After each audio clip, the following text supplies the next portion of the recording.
Greetings, my dear viewer. You're on the channel The Price of Cheating. The channel is for those who appreciate traditional family values and condemn adultery. So be sure to subscribe to the channel. Let's get started. Jake sat quietly at the edge of their bed, observing a scene that had become familiar over the years. His wife, Barbara, getting ready for a night out. This particular evening, however, felt different from all the rest. Though he still found joy in watching her, a profound sadness seemed to cloud that joy, pressing heavily on his heart. How is it possible, he thought, that she looks even more stunning tonight than she has in all the years I've known her? Barbara was about to turn 50, and they had a special evening planned just for the two of them, a private celebration ahead of tomorrow's big birthday party with their children and grandchildren. As she sat at her vanity, Jake let his gaze linger on her, admiring the beauty that had remained untouched by the years. Her hair still framed her face perfectly. Her body was as graceful as ever, a testament to the effort she had put in to stay fit. And that smile, that teasing glint in her eye. He couldn't help but smile, thinking about how she always playfully flaunted herself. Pride swelled within him, pride in the woman he loved for 3 decades, but it was quickly overtaken by the weight of his sadness. Jake was a man who took pride in his logical, problem-solving nature. He was the one colleagues turned to when something at work needed careful analysis, knowing he'd deliver a well-thought-out solution, even if it took time. But here, in this moment, that same logic was of no comfort. He found himself sitting on the bed, feeling lost, his mind filled with questions. Is this really the last time I'll get to watch her like this? I love her more than anything. Why does it feel like I'm losing her? What went wrong? How did I not see it coming? His thoughts tumbled over each other, circling around in an endless loop like ripples across a still pond. He realized that tonight could mark a turning point, perhaps the most significant one in his life. A decision lay ahead, one that could mean a new beginning or the unraveling of everything he held dear. He had been preparing for this conversation for weeks, agonizing over how they had arrived at this fragile point in their relationship. The more he thought about it, the more he recognized that perhaps they weren't the perfect couple everyone believed them to be. He went over the clues in his mind, trying to make sense of it all. When did it start? Months ago, it seemed. She had begun pulling away, becoming more distant and preoccupied. He now realized that their intimacy had gradually faded until it had all but disappeared. Then there were her outbursts, sharp and unwarranted anger over trivial things. But what bothered him most were the lies. He recalled a specific moment, a dinner charge for 2 at a restaurant where he hadn't been with her. That night, it was clear something had shifted between them, and he wasn't the only person on her mind. Over the past couple of weeks, though, everything had changed again, almost as abruptly as before. Now Barbara seemed attentive, eager even. She was suddenly affectionate, wanting to be close to him, to rekindle the love they had once shared. It should have made him happy, but instead, it left him bewildered. Why now, he wondered. What changed? He couldn't make sense of the shifts in her behavior. Each transformation felt like a departure from the woman he had married and loved for so long. Where had she gone? The kind, loving woman he once knew? Would he ever find her again? This new version of her felt foreign, and he didn't like what he saw. Shaking himself from his thoughts, Jake knew it was time to speak. "Barbara," he began, his voice soft but steady. "I just want you to know how much I love you. Watching you tonight, you're as beautiful as ever. I've loved you all these years, and I always will." Barbara paused, her reflection meeting his in the mirror. A curious expression crossed her face. "Thank you, Jake," she replied gently. "I'm not sure what made you say that, but I want you to know I love you too." She studied him for a moment longer, sensing the weight of something unspoken in the air. What's been troubling him so much lately? She wondered, her concern mirroring his unspoken fears. No matter how much effort she put into fixing their relationship, it felt like the more she tried, the more distant and detached he became. With an internal sigh, she reminded herself, I just have to keep trying. I'm not giving up on this. I love him so much, and I need him to love me the way I love him." Quietly, Jake murmured, "I wonder if you love me the way I love you." Her ears perked up. "What did you just say, Jake? You've been mumbling a lot lately. I need you to speak clearly." Meeting her gaze, he repeated himself, "I wonder if you love me as much as I love you." In any other situation, the expression on her face might have been amusing. His words hit her like a punch, and her mouth fell open. "Why would you say that?" she asked, her voice laced with hurt. "How could you even think that, let alone say it out loud? Are you just trying to be clever, or do you realize how painful those words are?" Jake, keeping his composure, replied, "We need to have a serious talk." "We've got a little time before we go out," he continued. "I need to say some things and ask you some questions. I'm not asking for answers right now, but by the end of tonight, I will need them." Barbara nodded, feeling a sense of dread rise up. "Of course, ask me anything. I have nothing to hide from you.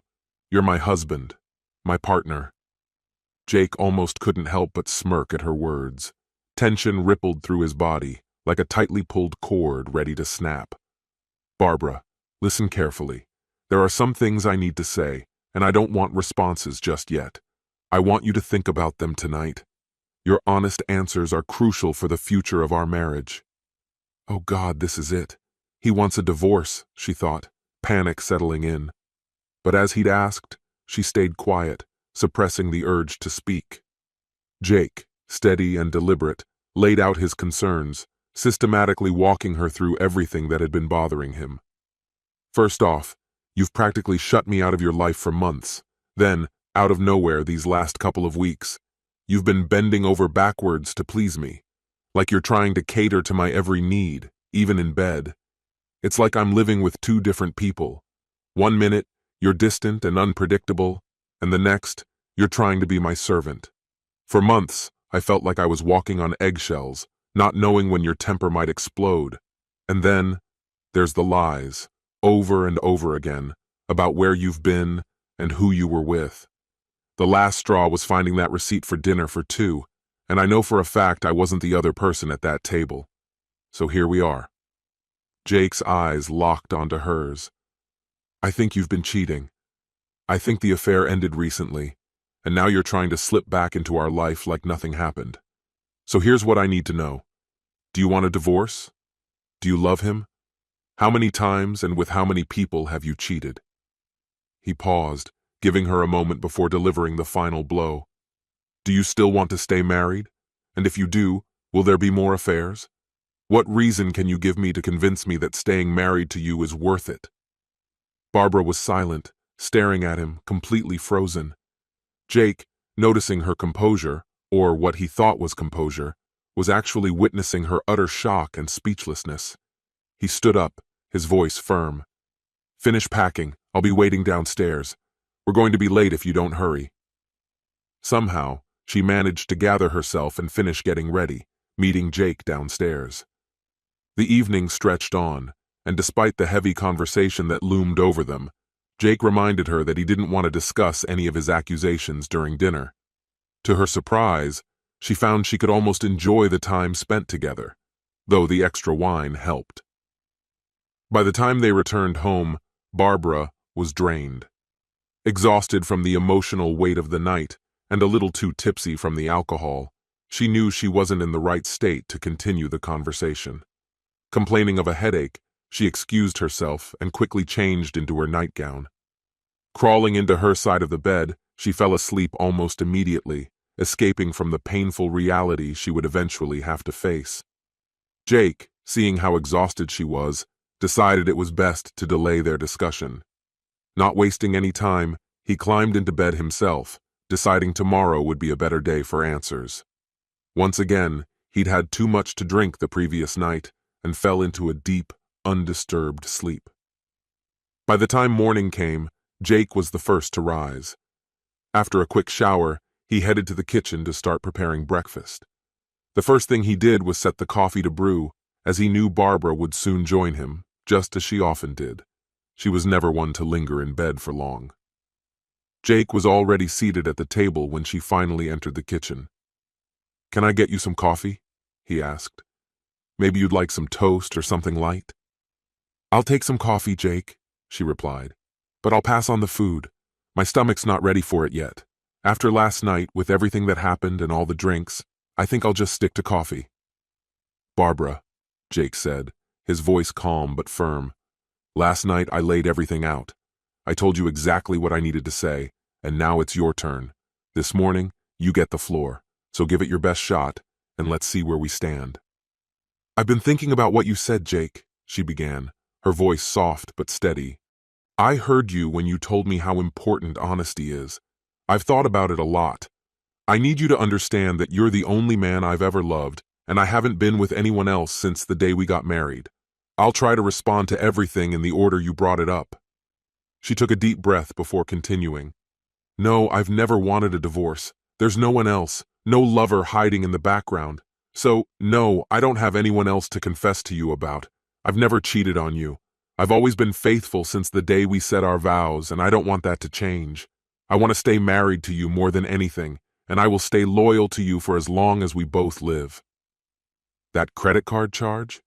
It was just a business dinner. Either you forgot about it or I forgot to mention it. Whichever it wasn't anything more than that. And the reason I want to keep you by my side is because I love you. I love only you with everything I have, my heart, my body, my soul. She hesitated for a moment, then continued. It's my fault too, for being distant. But you've also been distant. We both went through a rough patch in this marriage, and I don't think either of us fully realized it. But recently, I've started to remember why I love you so much. For the last couple of weeks, I've been trying to show you how much I care. I wanted to rekindle the love we almost lost.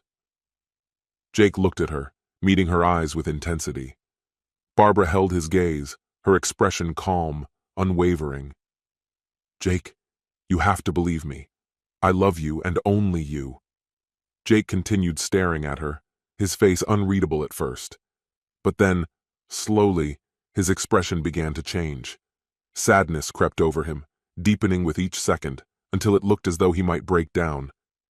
Jake, what's wrong? Are you feeling okay? Barbara's concern grew with his silence. Do you need me to call someone? Maybe 911? Finally, Jake spoke, his voice low and monotone. Barbara, I love you. I've always loved you. But I was hoping we could finally be honest with each other. I guess you can't, or won't, be truthful with me. I gave you every opportunity to do so because I genuinely wanted to make this marriage work. His voice grew stronger, laced with anger. I did everything I could to save us, but I know you didn't. You didn't hold up your end. He reached into his lap, pulling out a large manila envelope, and slid it across the table to her. I still love you, Barbara, but love isn't enough anymore. I don't want to be your husband any longer. I filed for divorce. You need to find a lawyer and have them contact mine. His voice hardened further. I don't want to see you or speak to you anymore. I'm going to pack my things now and I'll be leaving soon. I suppose I should say I'm sorry, but I don't think you're sorry, so I don't feel the need to apologize. You've made your choices, and now you'll have to live with them. Jake stood up slowly and made his way upstairs to gather his clothes and toiletries. He had already booked a hotel room and, on his lawyer's advice, had taken care of all the financial arrangements to begin living separately from Barbara. Barbara sat frozen in place, stunned by what had just transpired. She didn't fully comprehend what was happening as Jake continued packing his things. He finished without saying another word, and when he finally left, she remained at the kitchen table, unmoving, for almost an hour. At last, she mustered the courage to drag the ominous envelope closer. With trembling hands, she opened it, revealing the documents that spelled out the end of her life with Jake. Why didn't he trust me? She thought, her mind swirling with unanswered questions. Why did he believe all those terrible things about me? She was certain they could fix things, but Jake had already shut the door on any chance of reconciliation. Barbara's gaze lingered on the papers, her eyes glazing over without absorbing the words. Something else caught her attention inside the envelope. It seemed to be a photograph. Her fingers hesitated before retrieving it. When she saw it, her heart stopped. The image showed her unmistakably on all fours in her own bed with another man, and that man was not Jake. A gasp escaped her throat before she could stop it. Suddenly, it all made sense. Jake knew. She had believed her deception about the affair with Richard was foolproof, that Jake would never catch on. After ending the affair, she had genuinely tried to fix what she had broken in her marriage. But looking at the photo, she realized with crushing clarity that the only way to truly save her relationship would have been to confront the truth from the beginning. Yet, given the betrayal she had committed, honesty and integrity had been far from her strengths. The hardest truth of all was that Jake was gone, and he wasn't coming back. She knew he was a man of his word, and divorce was the only option he would accept. Deep down, she had lost the one person she had ever really loved. The irony was sharp. All the passion, all the exhilarating moments of her affair paled in comparison to the time she had shared with Jake. The vows they had taken, to have and to hold, in sickness and in health, forsaking all others, now twisted painfully in her chest, piercing her with the realization of what she had thrown away. This agony couldn't match what Jake must have endured, but it was the deepest pain she had ever felt. She knew now, without a doubt, that she was a betrayer. She had not only betrayed her husband, but their children, their entire family. That label, cheater, would now cling to her for the rest of her life. This concludes the story. If you like it, then put your powerful like and subscribe to the channel. Greetings, my dear viewer. You're on the channel The Price of Cheating. The channel is for those who appreciate traditional family values and condemn adultery. So be sure to subscribe to the channel. Let's get started. One day, my world turned upside down because of an unexpected revelation from a close friend. Charles, a friend of mine for many years, called me at work. His voice trembled with tension as he described what he had seen. Barbara, my wife, was holding hands with another man. They were walking into a rundown motel on the outskirts of town. To prove it, he had taken several photos. At first, I couldn't believe it. There had to be a reasonable explanation for why she went to a motel with another man, especially during work hours when she was supposed to be at the office. I should clarify, my name is Thomas. Still shaken by Charles's call, I immediately asked him to send me the photos. When the images appeared on my phone, I felt the ground slipping from under my feet. There was no denying it.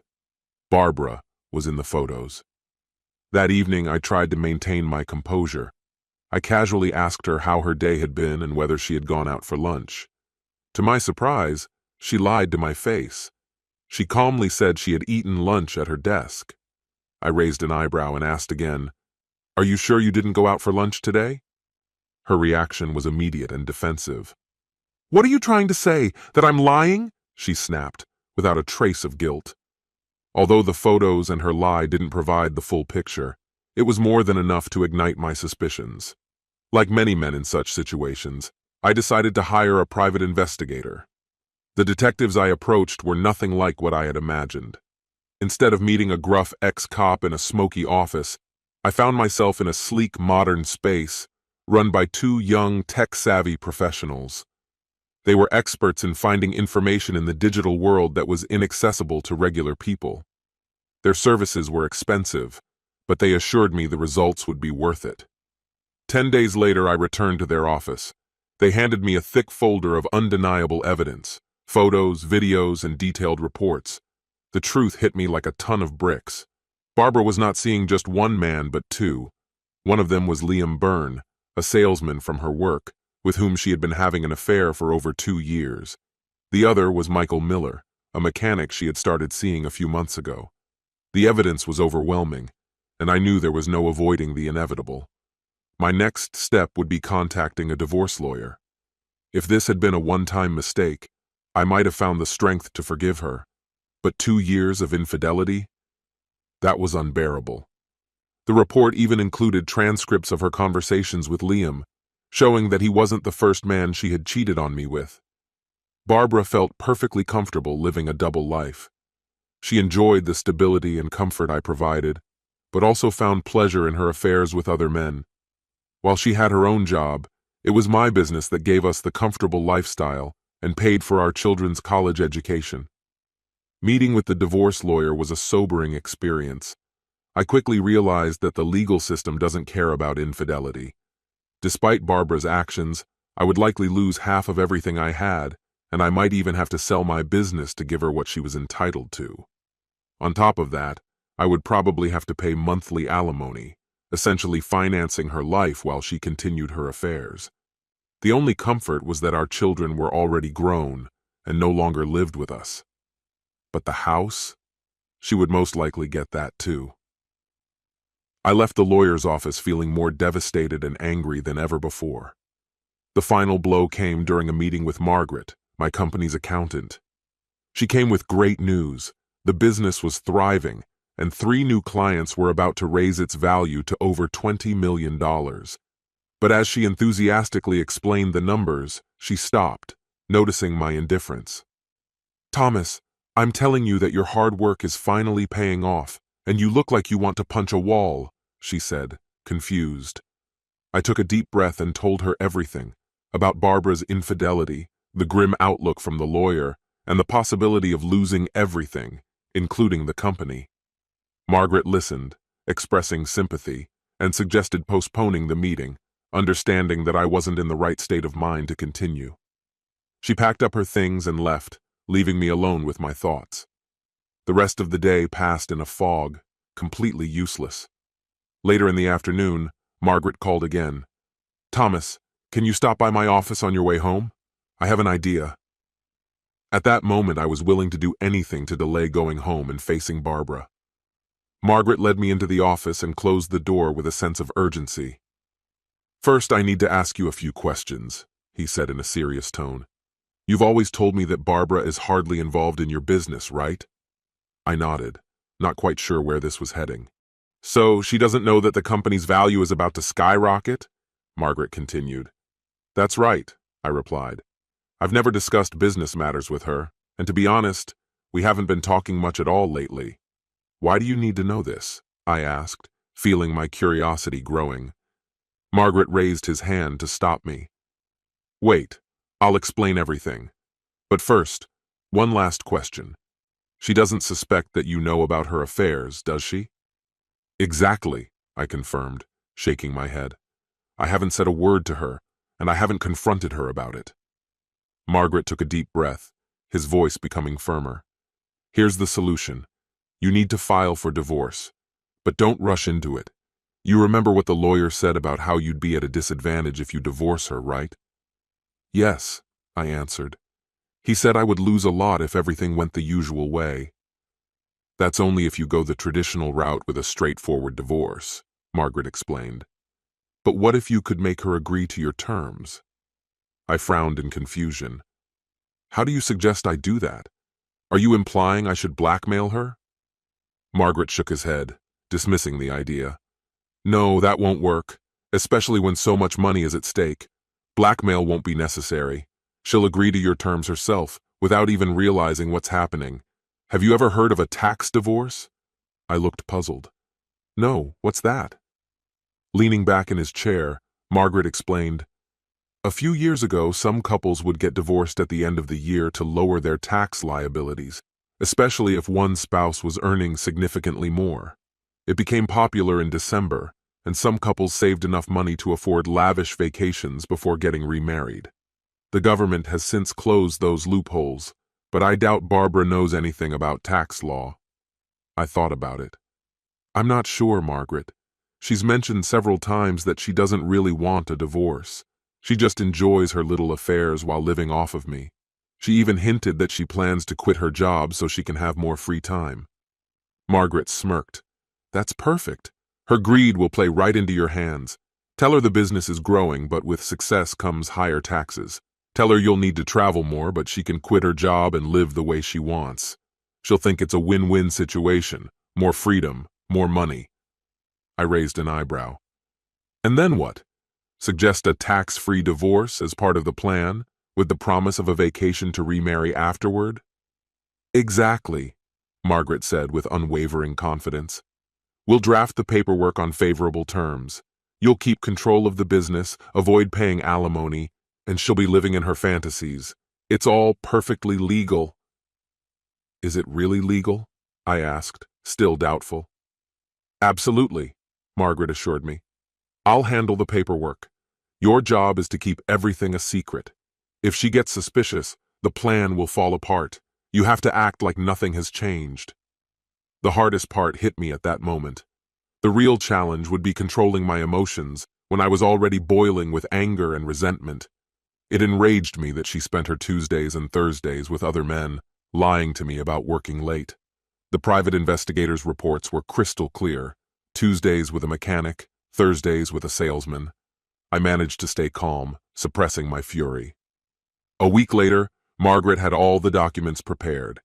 He gave me a detailed report outlining the financial benefits of this so-called tax plan, including transferring the house to Barbara's name. Luckily, the conversation was scheduled for a Wednesday, not one of her affair days. If she had just returned from seeing one of her lovers, I'm not sure I would have been able to keep my cool. That evening, when she walked in, I was already sitting at the kitchen table, 3 folders in front of me. "We need to talk," I said in a calm, confident voice. Her face immediately changed, revealing everything I needed to know. Barbara nervously glanced at the stack of folders on the table. "Is everything all right?" she asked, her voice trembling slightly. I picked up the top folder and opened it. "Yes, everything is under control." I continued, "Actually, it's great news, but I need to explain everything before you react. The business is doing really well, and we're ready to take a big step forward.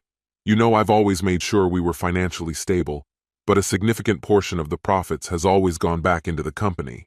Now, we've reached a point where it will start bringing in substantial dividends. The only complication is how we're going to handle the tax deductions." Barbara's interest peaked at the mention of taxes. "My accountant and I found a way to save about $100,000 in taxes," I said, watching her face light up. $100,000? That's amazing. But we're not doing anything illegal, right? She asked, worried. No, I reassured her. It's all perfectly legal. Many people do it. But before you get too excited, let me explain what it involves.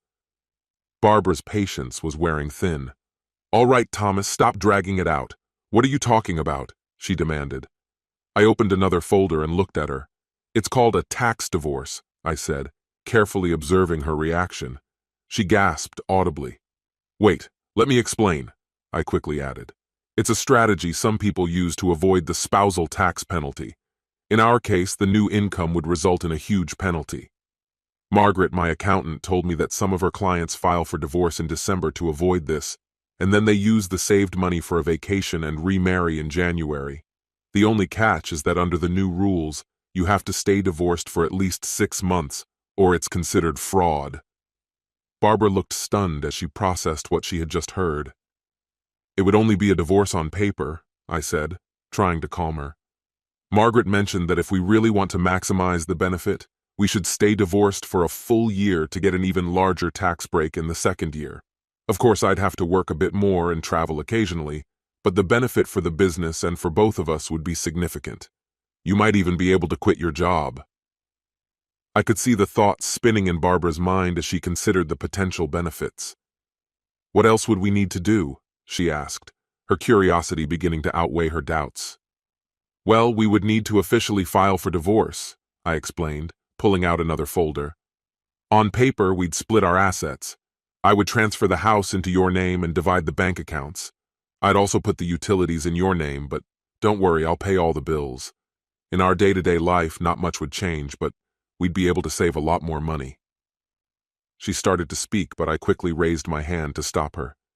"I know how important our marriage is to you. We don't have to do this if you're uncomfortable. We can always just pay the extra taxes." Barbara was on the verge of making a decision. After a while, she sighed. "I don't like the idea of a divorce, even if it's just on paper. But if it saves us that much money, maybe it's worth it." I nodded, hiding my excitement. "I don't want to rush you, but Margaret said we need to act quickly. We need to sign the papers and start the process so she can get everything set up. Take your time to read it all before signing. I'm leaving for a business trip this Friday and will be gone for the weekend." I knew this was the final push Barbara needed. She looked at the papers and nodded. "You're right. This really does seem like the best option. I'll go through everything and sign it before you leave so Margaret can get started." As I expected, Barbara signed the documents before I left for my trip. She was exactly where I needed her to be. This was no typical business trip, though I used the time to gather evidence and find out if she had truly moved on to her new boyfriends. I discreetly installed cameras throughout the house to monitor her actions in my absence. As expected, and in line with her usual behavior, she was in my bed with one of them less than an hour after I left. The divorce unfolded exactly as I had predicted. The only real change in our day-to-day life was that we completely stopped being intimate. Barbara brought it up a few times, but I always blamed it on work stress and the financial strain of our new expenses. She didn't push further, likely because she was already getting what she wanted from her two lovers. I continued to watch her activities in our bedroom. It brought me no pleasure. I had long since become accustomed to her being with other men. What intrigued me most was whether she had caught on to my plan. A week after filing for divorce, the judge finalized the decision. However, there were stipulations on when changes could be made and under what circumstances. Margaret, my lawyer, reminded me that we needed to wait until the cooling-off period passed before anything became final. As that time drew closer, I realized I wanted to be rid of her completely. I met with Margaret to discuss our next move. Yes, I wanted to leave, but more than anything, I wanted her to suffer. I wanted to expose her affairs in the most humiliating way possible. "Thomas," Margaret said, "if you admit you knew about her cheating before the divorce, she could claim it was all a setup to protect your assets from her." "But she's the one who cheated," I countered. "She should be punished." Margaret raised an eyebrow. "Are you willing to take that risk? The simplest thing to do is catch her with one of these guys in bed and leave. Take a few photos so she can't deny it." "So she just gets away with it?" I jumped out of my chair. Margaret shook her head. "I didn't say she gets away with it. She's already erased you from her life. You don't owe her alimony, and the best part, you're free from her." That wasn't enough for me. There has to be a way to ruin her without jeopardizing the divorce. Margaret stopped me by raising her hand. "Wait, you've got plenty of recordings of her with these men after the divorce, right?" I nodded. "Use that. Claim you weren't planning on getting remarried. Cut off her access to the house's communication systems and finances. Then tell her lovers and their families everything. Watch how it all falls apart." "I can say I only found out about the affairs after the divorce," I said, warming up to the idea. "That way I can destroy her while staying within the law." "Exactly," Margaret confirmed. "Now is the perfect time. With your new contracts, you're about to become very wealthy. Let's find you a new place to live and she can deal with the fallout. In a month, you can deliver the final blow." Margaret paused for a moment, considering. "You'll also need to think about how to handle the kids. That won't be easy. But I think when they find out what she's done, they'll side with you. She always lectured them about honesty and fidelity." I smirked at the thought. Barbara had put on quite the show when our daughter went to a concert with another guy while in a relationship. She had said, "Dishonesty will destroy any relationship." Margaret smiled at the hypocrisy. "Yes, it's pretty incredible." "I'm sure my daughter will hate her once she knows the truth," I said. Margaret met my eyes. "Thomas, remember, you don't need to do anything drastic to cut Barbara off. The divorce is done. You're no longer married to her, and you don't have to pay for a house that doesn't belong to you. Just let it go." With that, I left my meeting with Margaret, ready to move on and finish this chapter of my life. I had already found a new apartment and was more than prepared for the changes. In 7 days, I would be fully ready to leave my old life and my former home behind. It was extremely important for me to see both of my children before everything fell apart. They were busy with summer courses on their campuses. My son, Oscar, immediately took my side. He was furious about what his mother had done but promised not to confront her until I had left the house. My daughter, Samantha, however, was not so easily convinced. Samantha found it hard to believe that her mother was capable of such betrayal. She couldn't reconcile her mother's actions with the lessons she had been taught about trust and loyalty. It pained me to do it, but I was ready. I showed Samantha irrefutable evidence of her mother's affair. The disbelief in her eyes quickly turned to anger when she saw the proof. Samantha wanted to confront her mother right away, but I had to convince her to wait until I had moved out. When I returned to town, everything fell into place perfectly. The second contract I had been waiting for was signed, and I signed the lease for a new apartment. The furniture was scheduled to arrive in 3 days. In 2 days, I would begin executing my plan. The first step was to move out. While Barbara was at work, I quietly left the house. With a rented truck and a few friends, I took only the essentials: tools, clothes, and personal items, no furniture. I also removed the hidden cameras I had installed throughout the house. Barbara had become so accustomed to my absence that she didn't even notice I'd been gone for several days. But the next phase of my plan would definitely get her attention. I anonymously sent emails to the wives of her 2 lovers, attaching videos that exposed their infidelity. I felt a slight pang of guilt, knowing what kind of storm was about to hit those families. But I reminded myself that I didn't start this. I was simply bringing everything to a just conclusion. About 20 minutes after I sent the emails, Barbara left me a voicemail asking me to call her back. She still thought I was out of town. By the evening, her calls became more urgent.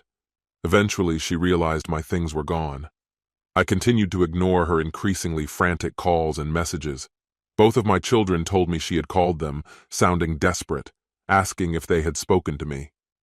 They covered for me, claiming they hadn't heard from me in a while. They tried to find out from her why she was so desperate to reach me, but she refused to explain what was causing her sudden anxiety. She didn't even explain what had triggered her unexpected distress.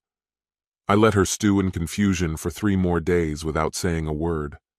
By Thursday, I knew she'd be home alone, the perfect moment to talk to her after I'd struck her lovers. "Thomas, why are you knocking on your own house's door? Where have you been?" she asked in surprise as I stood at the door. "This is no longer my house, Barbara. After the divorce, it's entirely yours. May I come in?" I replied, trying to keep my voice steady. "Of course, come in. But what are you talking about? We need to decide when we're getting remarried. I'm tired of this whole fake divorce story," she said, trying to regain control of the situation. "That's exactly what I wanted to discuss. The divorce isn't fake. It's as real as it gets, and you took full advantage of it," I said, watching as worry flashed in her eyes, though she tried to maintain an air of confidence. "What do you mean? I told you I was done with the games and ready to renew our vows," she retorted sharply. I couldn't hold back my laughter. "Oh, come on, stop pretending," I said. She stared at me. "Where are your things?" she asked irritably.